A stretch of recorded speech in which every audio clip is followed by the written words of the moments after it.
back here. We will be getting out information as it comes in, and if anything changes that we know the public needs to hear, we will make sure that we communicate those things out. So thank you to everyone who's been a part of this planning, and we appreciate your cooperation in all of it. With that, I'm going to turn it over to the Secret Service DNC Coordinator, Jeff Burnside.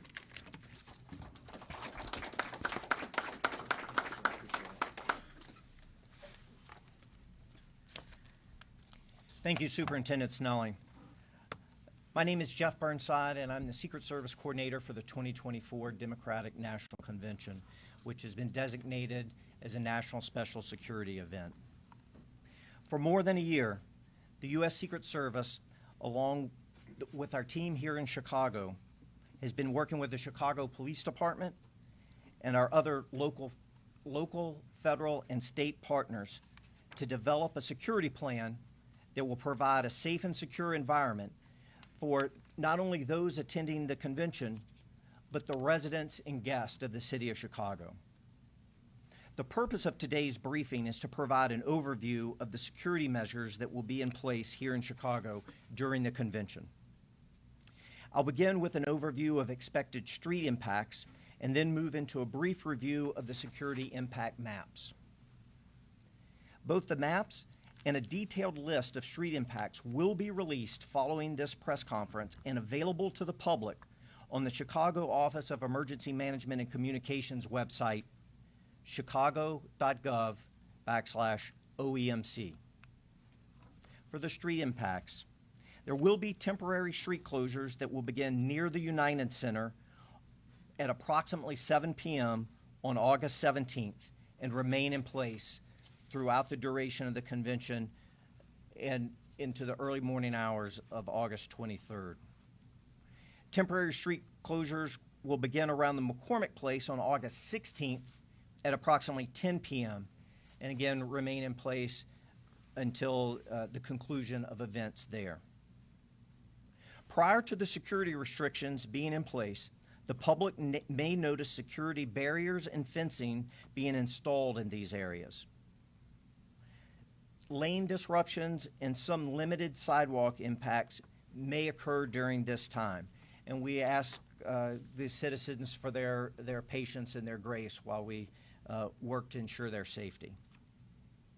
The public should also expect parking restrictions within these areas that will be posted in advance.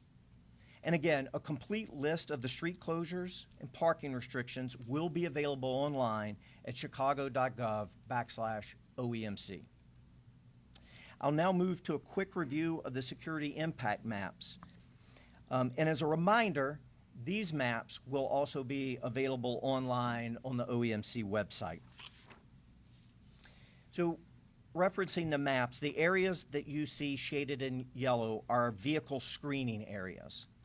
So within these areas, pedestrians are allowed to freely move about just as they would in any normal day.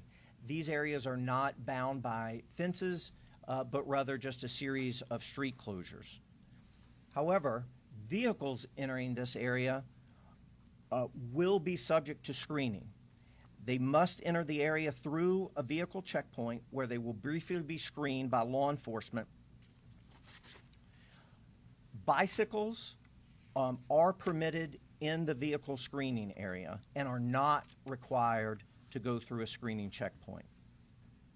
Near McCormick Place, ride shares, taxis, hot food delivery will be available in the vehicle screening perimeter. Those vehicles will need to go through one of our checkpoints indicated on the map, and so there may be some delays. We'll now move to the red shaded areas on the map, which is our pedestrian restricted area, or what we also refer to as the inner perimeter. At the United Center, access to the pedestrian restricted perimeter is restricted to those that are credentialed individuals and have a need to be there, such as convention attendees, staff, workers, volunteers, and public safety. Individuals will need to enter through a pedestrian checkpoint and be screened in order to enter the pedestrian restricted perimeter.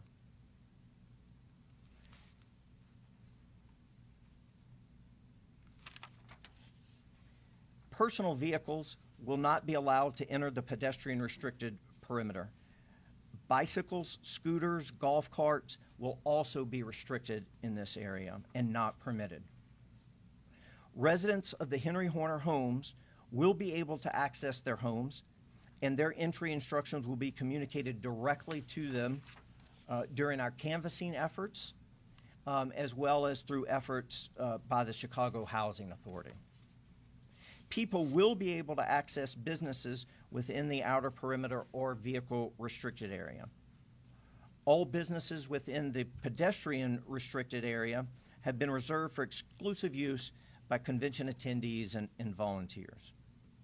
Ride shares, taxis, and hot food deliveries will not be permitted within the pedestrian restricted area. Chicago Transit Authority buses will operate normally during their normal hours of service. However, routes within the vehicle exclusion zone will be impacted by the security restrictions that are in place.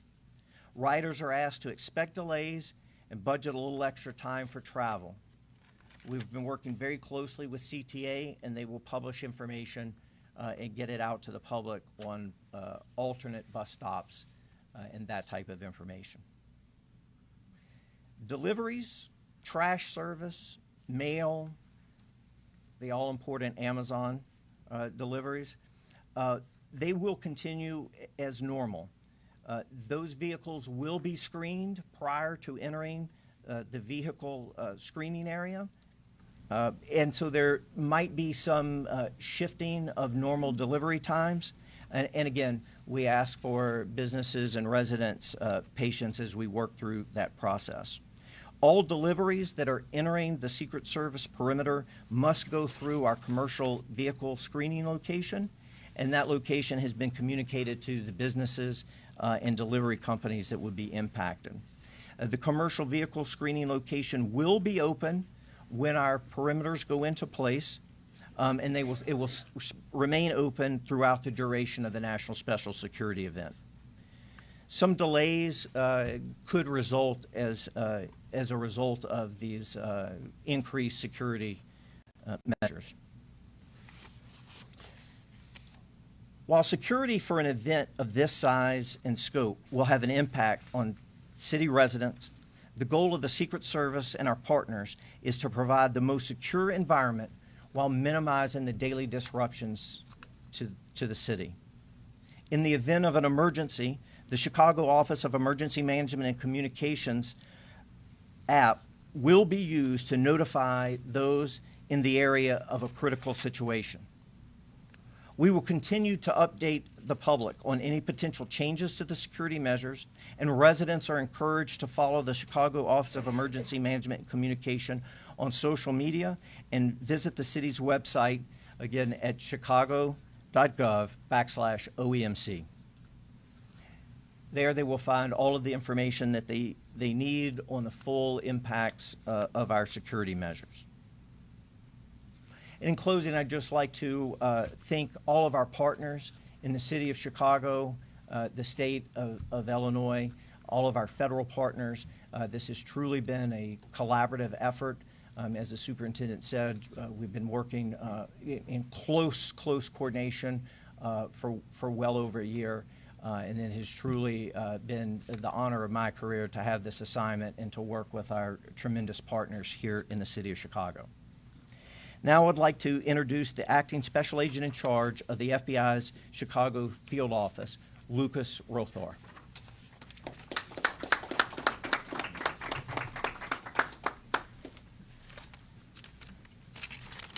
Good afternoon, everybody. I'm Lucas Rothar, the acting special agent in charge of the Chicago division of the FBI. Upon the designation of a national special security event, the FBI is tasked with being the lead coordinator for intelligence relating to that event.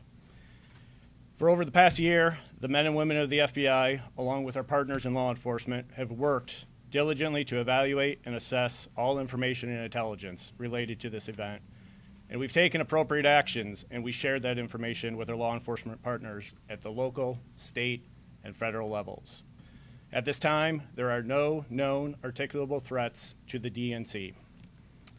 However, as FBI Director Christopher Wray just mentioned yesterday in his testimony to Congress, we are living in an elevated threat environment. We do acknowledge the vast threats that we face as a nation, running from violent crime to international terrorism, domestic terrorism, and hate crimes, along with a host of other threats. The FBI remains steadfast in its commitment to meeting these challenges to protect the American public while upholding the Constitution. We pride ourselves on our ability to pivot to address new threats to safeguard this nation and our communities. That has not, and it will not change.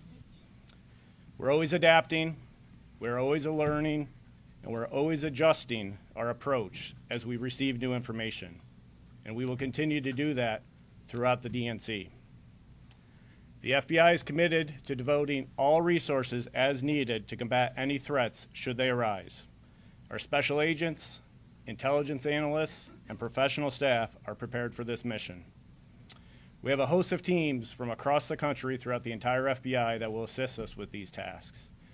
These personnel range from our hostage rescue team, our SWAT teams, our lab division, victim assistance, language specialists, along with a host of other people to help us accomplish these missions. However, one of the FBI's greatest strengths is our multi-agency approach to sharing of information. I'd like to take this opportunity to thank all of our local, state, and federal partners, many of you who are here today with us. We endeavor in this work through these partnerships on an everyday basis. Some are through formalized relationships, such as our Joint Terrorism Task Force and our Violent Crime Task Force. Others are through less formalized. However, the result is the same. These partnerships are the key in the sharing of that intelligence in order to disrupt bad actors before they strike. And we're going to continue to rely on this process throughout the DNC and onwards and afterwards to ensure the protection of our communities. However, in order to do this most effectively, we do ask for a partnership with the public. We need that information from the public to help us do our jobs in the most effective, efficient manner possible. We often use the term of, if you see something, say something. I'd like to break that down for you. That is the key to our partnership. The public is a key partnership in disrupting all the threats that we endeavor to fight within the FBI and all of law enforcement.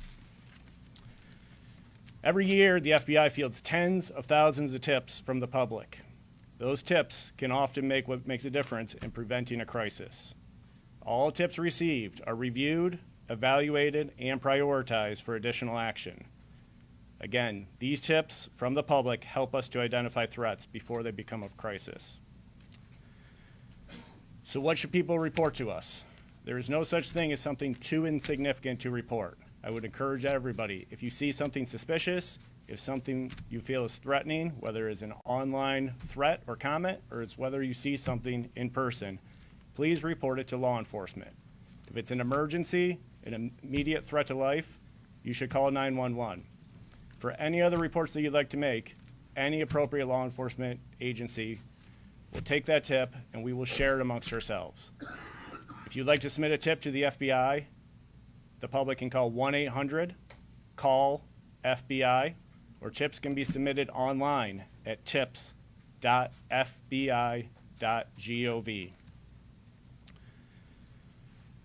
Again, I thank the public for their cooperation in helping us endeavor to make this a safe event for all of our communities going forward, and again, for well into the future. And again, I want to stress the extreme appreciation that the FBI has for the Secret Service, the Chicago Police Department, and all of our local law enforcement and state law enforcement and federal law enforcement partners. With that, I will turn it over to the Executive Director of the OEMC, Mr. Jose Tirado.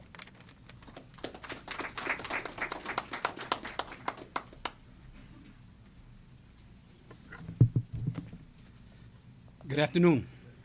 My name is Jose Tirado, and I am the Executive Director of the Office of Emergency Management and Communications for the City of Chicago. OAMC is coordinating public safety efforts for the DNC and around the United Center, McCormick Place, and throughout the rest of the city. Our number one priority is public safety. Throughout the past year, OMC has been coordinating security and safety planning with the Secret Service, the Chicago Police Department, Chicago Fire Department, city agencies, as well as other partners and convention organizers to ensure the safety of all residents, visitors, and convention attendees. We have plans in place to handle the additional crowds and increased traffic citywide.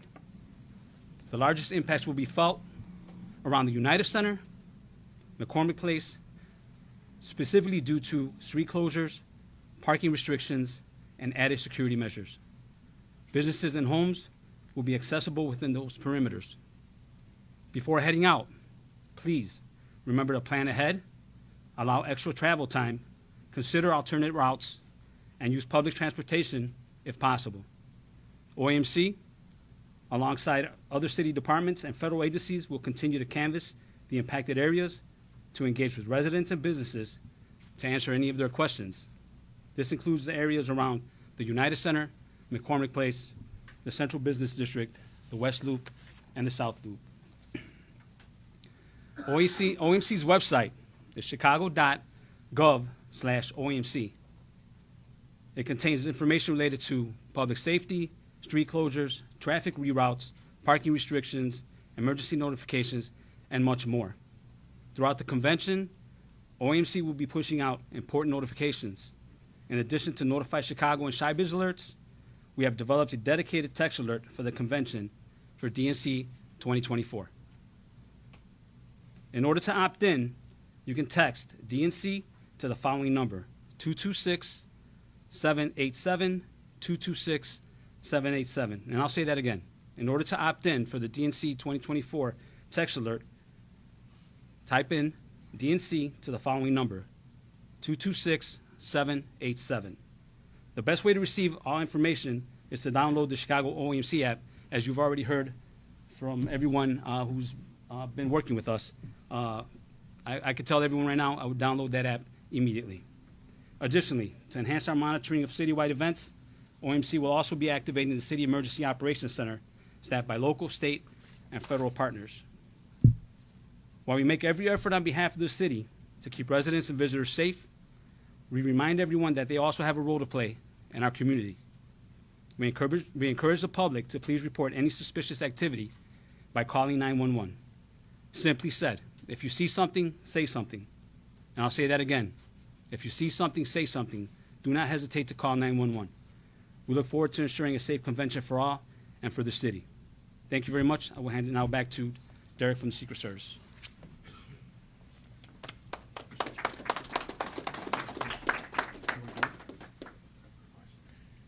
We will now open the floor up for questions.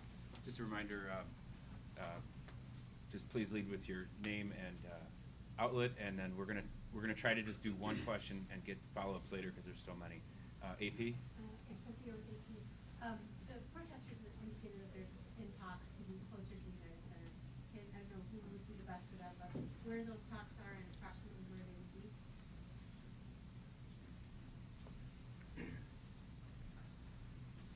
Thank you. Tom Carney, Commissioner, Chicago Department of Transportation. One of the functions of our department is to issue permits for use of the public right-of-way. So the City of Chicago and all the partners here today are fully committed to allowing individuals and groups to exercise their First Amendment rights safely. As you referenced, there is litigation in the court, so I can't get into specifics about certain assemblies or protest marches, but I can confirm that we are working in a format through the court to allow demonstrators to protest within sight and sound of the United Center. And as we get those details finalized through the court, we will come back and share those publicly. Craig up front. Craig Walling, C7 Chicago. Maybe this goes to Chief Snelling or maybe the Secret Service.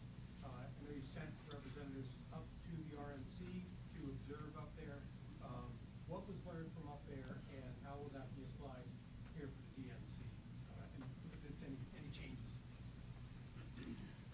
Well, what I can tell you is that we saw a lot of great things, and we saw some things that maybe we can apply here. However, the planning that we've been doing here has been great. So right now, are we looking at any major changes? No. But like I said, again, as we go along, we assess situations. We want to make sure that everything is safe.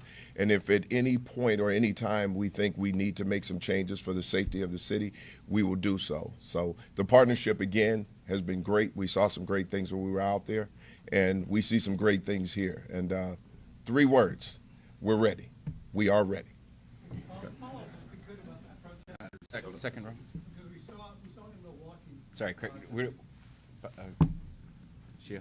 Hi, Sheila Pappas from Politico for Superintendent Snelling also. So during the RNC, there was a shooting in Milwaukee outside of the perimeter, but it was done by officers from another state helping with the convention. Are you adjusting how you communicate to officers who are coming from out of state here to help with the DNC now? No, there are no adjustments that need to be made at this time. Basically, here we have outside agencies who are going to come in. Most of them are right here from Illinois, and then we have some from Milwaukee who are coming in. They will be assigned to areas where we need help with infrastructure. They will not be in the neighborhoods. They will not be in areas where we know there's a possibility that they would have to take some type of police action. Now, that doesn't mean that they won't have to where they are. But this will free up our officers, our Chicago police officers, to be in more volatile areas, right? Because this is our city, and our officers are bound by particular rules, regulations, and laws. At the same time, all of those officers who are coming in to the city of Chicago, they will be getting 8 to 12 hours of training on some of our policies, training, and the expectations of our city. So we have a really good plan in place for that, to make sure that they're secure and that our officers are responding to those more volatile situations in the city. Just step back just in case. First row here. Diane Latina, On Air Daily News. I'm not sure which department would handle this, maybe the superintendent, but what kind of physical barriers or markers will there be on the street so that the citizens know what are the parameters around the DNC?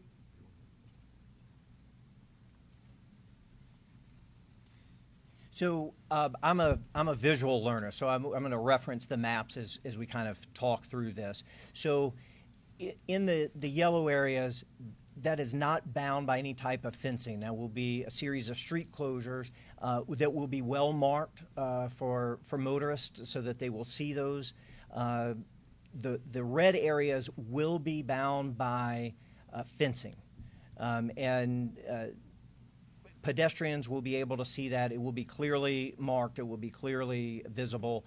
There will be no confusion about what is a restricted area and what is not a restricted area.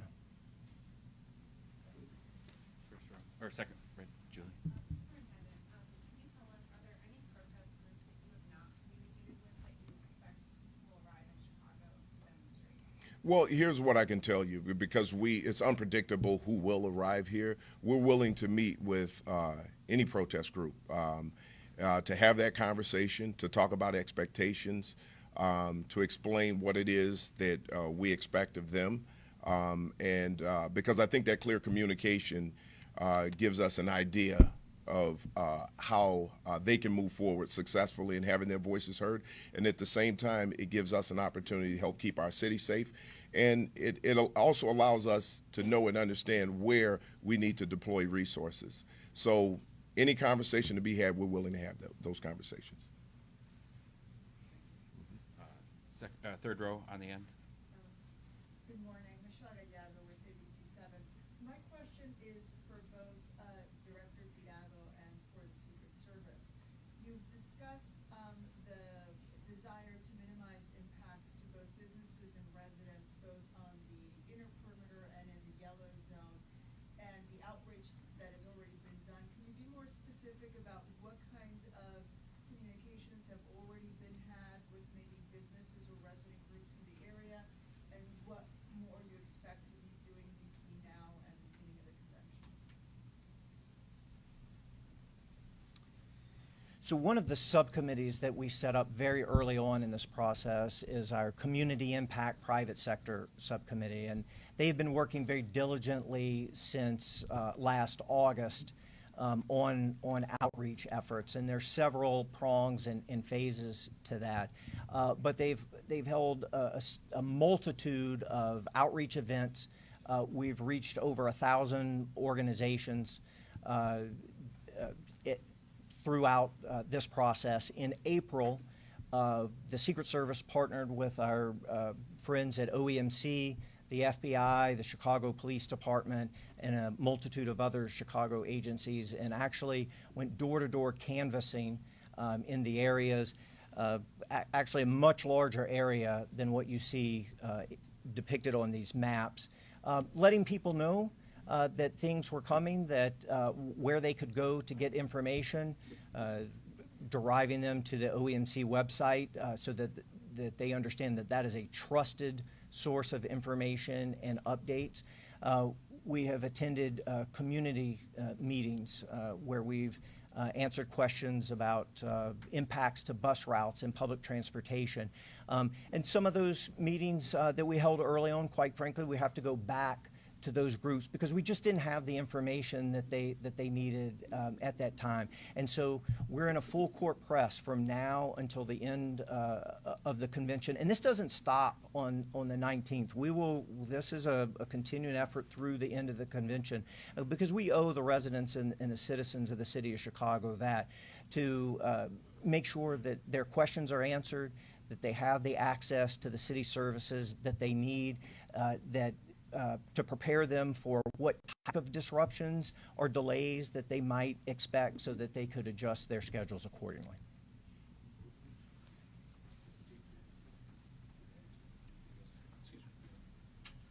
I'm sorry, give me 1 second. So just to touch on the question, right?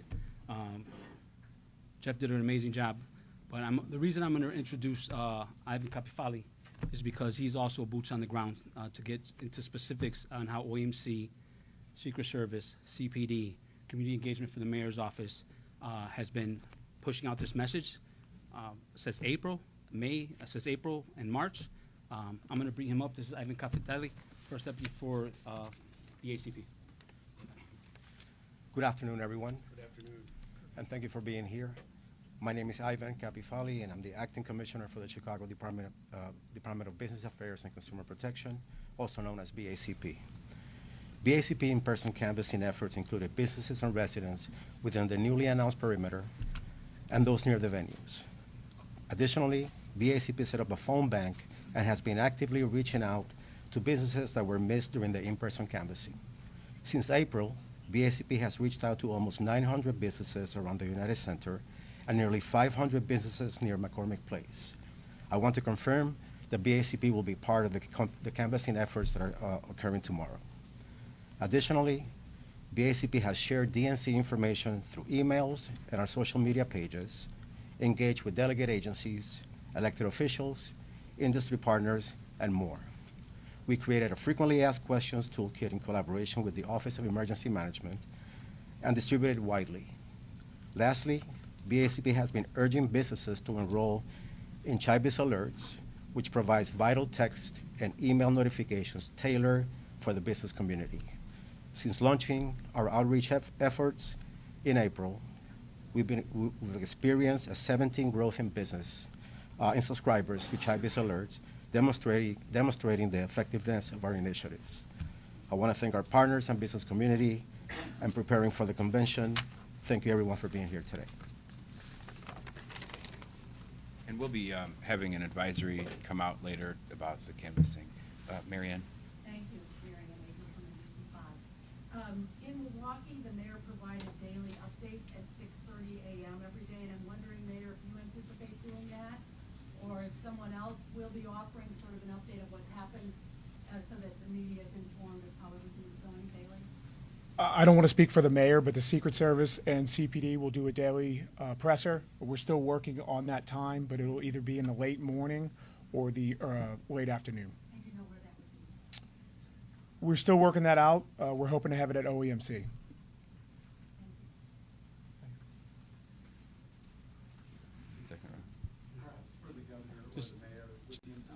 I'm sorry, excuse me. Just to get back to this question, that will be at OMC. We will have a daily one. We just haven't figured out the time slot yet. But also, just so everyone's aware, we will also, as a city, have internal conversations at 7:30 and 15:30. That's just for informational. So as far as all our city agencies, we communicate with each other on a daily basis, 365 days a year at 7:30 and 15:30. That will not change during the DNC, and it will not change moving forward. In reference to having a daily conversation with the media or a brief out, that'll also be coming out at OMC as well. Jeff Arnold, News Nation. Perhaps for the governor or for the mayor, with the anticipated uptick in buses coming from the southern border, how do you anticipate handling that, the traffic of new arrivals during the DNC?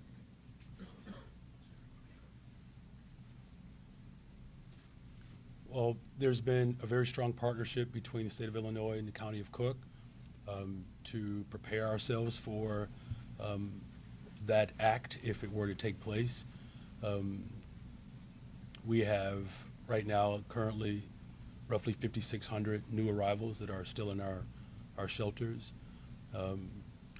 Our collective resources are prepared for as many as 15,000.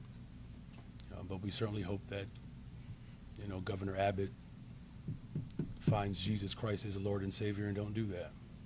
All right, thank you. Sir. Is the Secret Service and the FBI monitoring CPD members who are admitted or an alleged member of far-right extremist groups?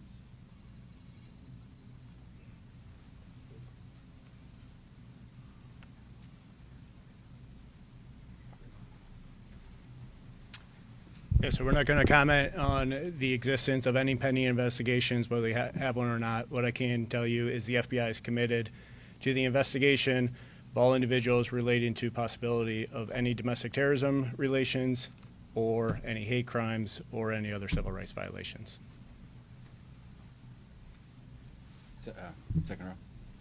Hi, Governor, you said earlier this week you had not received any materials about possibly being vice president. Is that still true? And can you confirm that the Harris campaign called you yesterday? The Harris campaign did not call me yesterday. I have had a number of conversations with people I do regularly with the campaign, and as you know, I've been traveling the country to promote the Biden-Harris ticket, and now, of course, the Harris led ticket, rather. And so that's what's been going on over the last few days. And as I say, I don't want to talk about any private conversations I've had, but I will say that I have said directly to the vice president that I'm going to do everything and anything that is necessary to make sure that we beat Donald Trump and J.D. Vance, who, like me, doesn't use periods between the. Sorry, some of you will get that. And to make sure that we're communicating across the country the message of hope that comes from a Harris candidacy and her victory in November. Thank you. And on the vetting materials issue? Yeah, as I said, I'm not going to talk about any conversations that we've had. I haven't talked to the campaign the way you've described. Just spoke with Vice President Harris. You interested in being VP? I think all of you have heard me say that I really have been honored to have been elected twice as governor of the state of Illinois. I really enjoy the work, sometimes very challenging, but always the opportunity to serve the 13 million people of our state.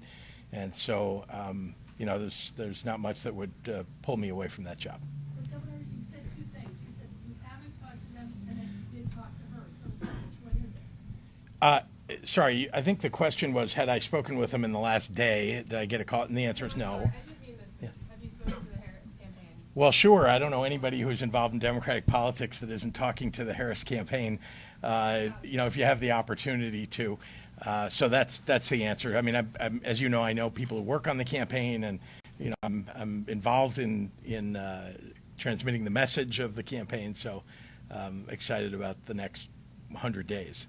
Well, more directly, have you been contacted about becoming vice president?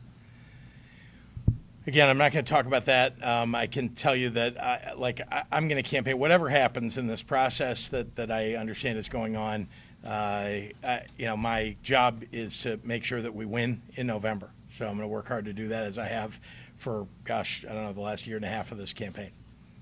All right, we're drifting way off topic. Any more questions on the DNC? Whitney?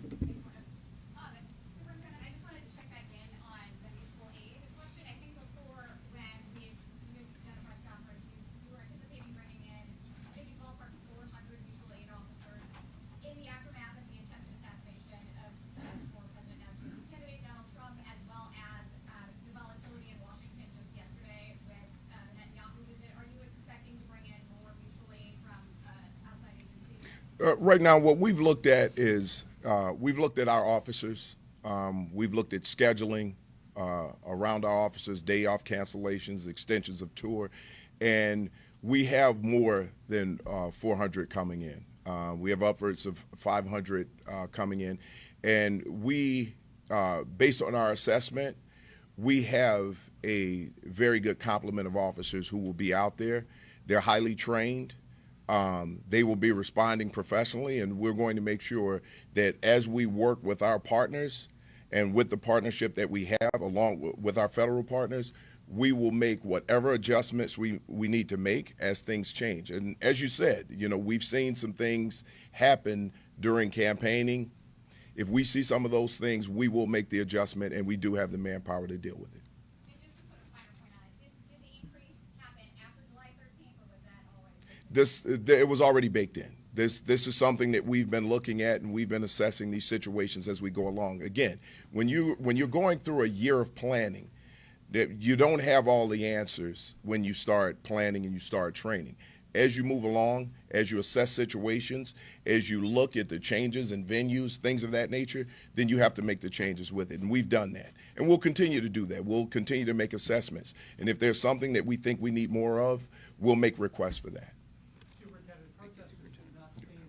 Okay, guys, we have time for one last question. Craig, you've had 3. Right there. So I think the BAPC person said you've been in communication with 900 businesses near the United Center and 500 in Oklahoma places. You have videos.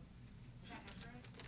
And if so, is there any Milwaukee, many of the businesses that were in the yellow zone really had no business at all? They were just dead. Is there any plan in place to help some of these businesses once they get over? Our first efforts actually included everybody within the perimeter and outside the perimeter. Louder. Oh, I'm sorry. Our first canvassing effort included inside the perimeter and outside the perimeter. So we've been in communication with all of them. So what is your question? For the lost revenue these businesses will likely have, is there any plan in place to compensate after that? I don't have any information about that right now. We are in communication with our partners, with the federal, state, and local, to see if there's any way that we can find monies for that. But right now, we're not thinking about that. Thank you. If I can, I was there. Here's the difference, and I know oftentimes we compare cities, and sometimes we're comparing apples and oranges. This is Chicago, right? We're looking at nearly 3 million people in this city. There will be people coming to our city, moving around. We expect a lot more activity here in Chicago.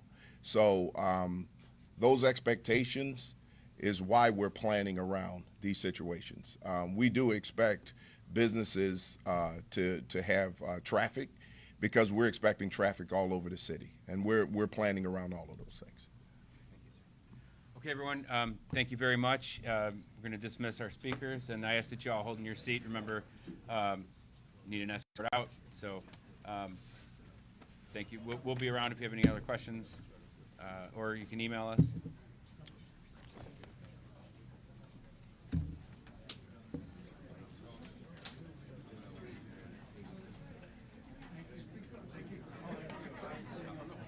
Cameras who forgot to introduce himself for the record, and Bill Stamets with the Evanston Browns.